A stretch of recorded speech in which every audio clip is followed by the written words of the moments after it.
The Hereafter 11.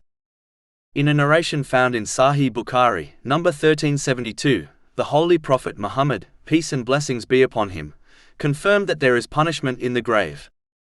Many verses and narrations of the Holy Prophet Muhammad, peace and blessings be upon him, discuss this stage which all people will face in some form or fashion.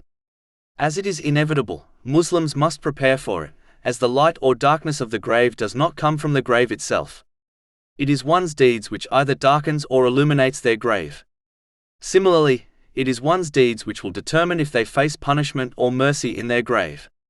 The only way to prepare for it is through piety, which consists of fulfilling the commands of Allah, the Exalted, refraining from His prohibitions, and facing destiny with patience according to the traditions of the Holy Prophet Muhammad, peace and blessings be upon him.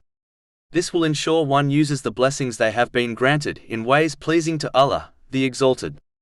These righteous deeds will protect one from the punishment of the grave, by the permission and mercy of Allah, the Exalted.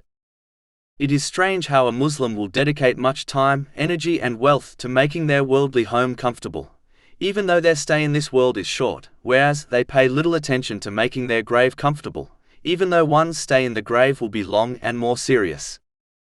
Muslims often journey to cemeteries in order to bury their relatives and friends. But very few truly realize that one day, sooner or later, their turn will come.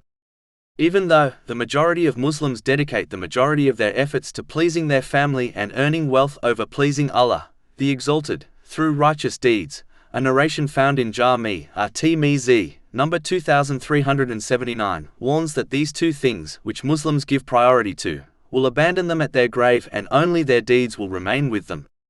Therefore, it makes sense for a Muslim to give priority to obtaining righteous deeds over pleasing their family and obtaining excess wealth. This does not mean one should abandon their family and wealth. But it means they should fulfill their duty to their family according to the teachings of Islam, without going overboard by neglecting their duties to Allah, the Exalted, and only obtain the wealth they require to achieve this. When this is done correctly, it becomes a righteous deed as well. This is confirmed in a narration found in Sahih Bukhari, number 4006. One should never abandon their duties to Allah, the Exalted, for the sake of their family or wealth, as this will only lead to an isolated, lonely and dark grave. Chapter 20 Taha, verse 55. From it, i.e. the earth we created you, and into it we will return you, and from it we will extract you another time.